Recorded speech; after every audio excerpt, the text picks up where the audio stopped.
ايه مساء الفل على عيونكم، عاملين ايه؟ يا رب تكونوا بألف ألف خير.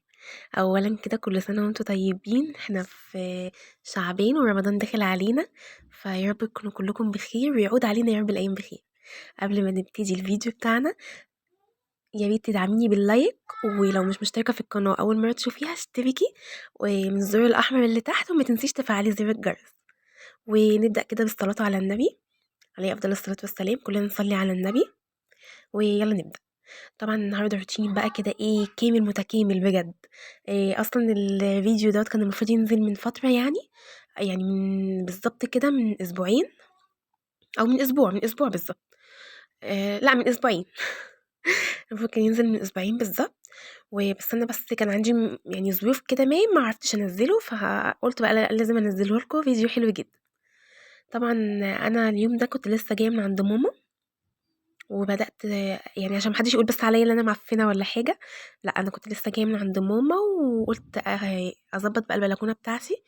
طبعًا بابقى عند ماما أسبوعين، فباجي ألاقي الدنيا كده زي ما أنتم شايفين، تراب وبهدلة، ويعني آخر مش عارفة أقول لكم إيه بجد. المهم بقى أنا بانضّف الدنيا كده كويس، بس أنا قبل ما أبقى يعني قبل ما أمشي وكده، بابقى حاطة أصلًا مشمّع على الشيش من جوّه، بحيث إن التراب ما يدخلش الشقة.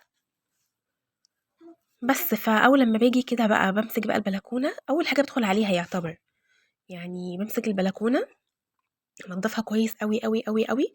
اليوم ده أنا كنت بالليل، فزي ما أنتم شايفين بقى مسكت البلكونة كنستها وضبّطتها. وطبعًا التراب ده كلّه لإني زي ما قُلت لكم الحاجة متراكمة، يعني تراكم أتربة على أتربة على أتربة بتعمل كده. لكن طول ما أنا في الشقة طبعًا إيدي فيها ومش باسيبها كده أكيد. الأول طبعًا زي ما أنتم شُفتوا عملت الشيش والسور بتاع البلكونة وكده، وبعد كده بقى هاعمل من جوّه.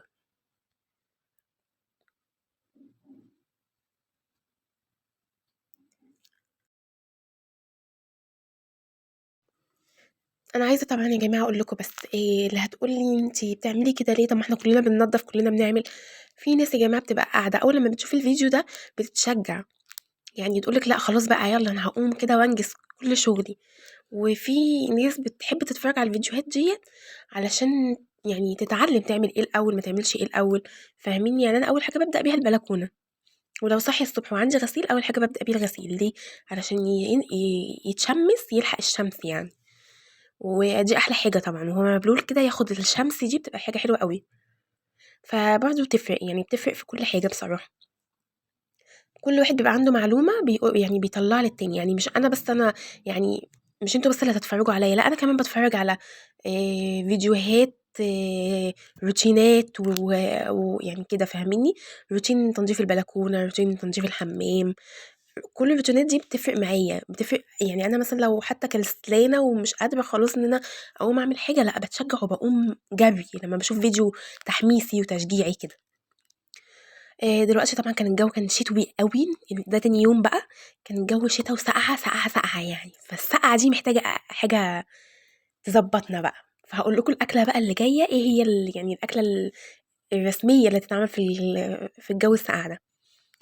كان عندي بُن اللي هو كنت شارياه اللي هو أبو عوف ده، وكانت عندي الpeanut butter بتاعة أبو عوف برضه، ففضّيتها في قلب الإزاز ده، لإن البتاعة دي كانت ورق، ما كانش عندي اللي هي العلبة الصفيح دي، كنت جايبة اللي هي البُني الورق ده لإنه غِلي جدًا أصلًا. بس قُلت بقى أعمل كوباية قهوة كده بعد الفطار، يعني قُمت وفطرت وضبّطت الحال، وبعدين بقى قُمت عملت كوباية قهوة. أنا ما باشربش القهوة كده، أنا باشربها باللبن، ومش باحب أشرب كوباية كبيرة يعني في القهوة، لكن النسكافيه بقى ادوني نسكافيه مجات كبيرة. يعني أنا باحب القهوة بس مش باحب أشرب كوباية كبيرة، فاهمينّي؟ لإن أصلًا القولون لمّا باشرب قهوة، آآ يعني ما أقولكوش بقى. عملت كوباية القهوة بتاعتي، وعلى فكرة الكوباية دي صغيرة مش كبيرة. وبعد كده بقى قُمت مسكت الغسيل غسلته زي ما باقول لكم كده، هو أول حاجة في اليوم إن إحنا نبدأه بالغسيل علشان ننشّره في الشمس. طبعًا الجو دوّة ما كانش فيه ولا شمس ولا أي حاجة، بس إحنا طبعًا لازم ننشّر. وبصراحة أنا في الوقت اللي هو بيبقى فيه اليوم ساقعة كده وشتا وكده، ما باتحمّلش إن أنا يعني الغسيل ما بينشفش بسرعة يعني فاهمينّي؟ فبنشفه في الغسالة وبرده بهويه بطلعه نشره واحط عليه مشمع اسيبه بقى يعني ايه لتاني يوم فاهميني باجي بقى ايه شايلاه او يوميها بالليل. هنا بقى الشقة كان أستاذ يزن ما شاء الله عليه مبهدلها لي.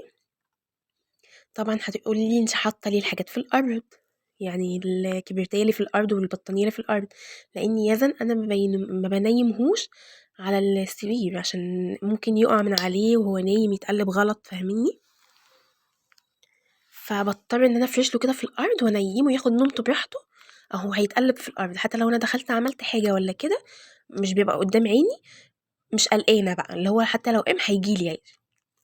وطبعا كانت الدنيا متطربه، وهو انا امبارح عملت البلكونه بس لا قمت بقى مسكت كل الحاجات اللي فيها تراب دي مسكتها مسحتها كويس، وعلى فكره العفش برضو مسحته كويس وايه وظبطت الدنيا كلها، وكل حاجه بقى بقيت امسكها كده انفضها من التراب بحيث ان طبعا انا برضو كل همي يزن ان هو ممكن اي حاجه ياكلها من الارض، اي حاجه اي لعبه يحطها في بقه وتبقى مليانه تراب كل دوت بمسحه، حتى النجف كمان مسحته.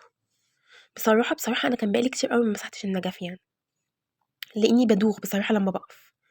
حتى انا عملت النجفه دي والنجفه التانية لا عملت دي بتاعت اوضه النوم، لكن التانية النجفه اللي قصادها التانية ما عملتهاش، حسيت اني دخت فقلت لا خلاص بكره تاني يوم اعملها مش مشكله.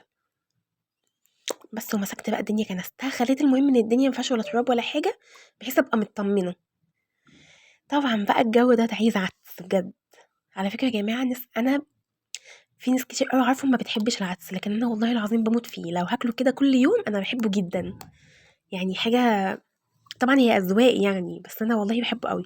بصراحة أنا مش باعمله على طول، يعني ولا أنا ولا عند ماما ولا عند حماتي بنعمله على طول، يعني كل فين وفين كده، عشان كده أنا باحبه فاهميني، لكن لو حاجة طبعًا كل يوم، كل يوم، كل يوم الواحد هيمل. هنا بقى مسكت كل حاجة حطيتها على بعضها، الطماطم، التوم، البصل، العدس كنت غاسلاه وحطيتهم كلهم على بعضهم، حطيت المَيّة، المفروض كمان الجزر كنت حطيته معاهم، ولكن أنا نسيت، فغليت مَيّة وسويت الجزر لوحده. بس أول بقى لمّا يستووا مع بعضهم كده زي ما أنتم شايفين، طبعًا المفروض كنا سِبنا الخليط يبرد شوية، هنضرب بقى كل ده في الخلاط. أنا حطيت له البهارات بتاعته كمون وملح بس. هاضرب بقى ده كله كله كده على بعضه في قلب الخلاط زي ما أنتم شايفين، حاجة سهلة أوي ما بتاخدش وقت. وعايزة أقول لكم إن أنا حمّصت عيش في الفرن لإني ما جبتش عيش ناشف يعني، فقُلت بقى أحمّص في الفرن. بعد كده بقى في الآخر خالص باضبط الملح بتاعه وباخففه بالمَيّة يعني شوية، شوية.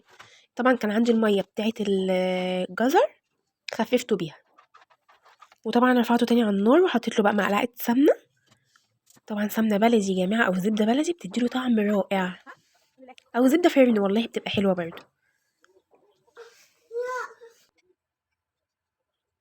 عايزة أقول لكم إن هو تُمن عدس كفّاني أنا ومحمد ويزن، يعني بالضبط، يعني هو يكفّي فردين، تُمن العدس يكفّي فردين. بس بقى وحطيته بقى في قلب البولات ديّة زي ما أنتم شايفين كده، وفي كل بولة حطيت في قلبيها معلقة من الزبدة، زبدة بلدي أو زبدة أي زبدة بتبقى زي الفل يعني مش هتقول لأ، وكان طعمه والله العظيم روعة، روعة، روعة. جربوه بقى وما تنسوش تقولوا لي إيه رأيكم في الفيديو بتاع النهارده، ولو بتشوفيني لأول مرة أحب أقول لِك إني قناتي نوّرت بس عشان أنتِ بس دخلتيها. ما تنسوش بقى تعملي لي لايك وشير وسبسكرايب، وما تنسيش تشتركي في القناة وتفعلي زر الجرس. باحبكم جدًا، جدًا، جدًا. باي باي واستنوا الفيديو الجديد.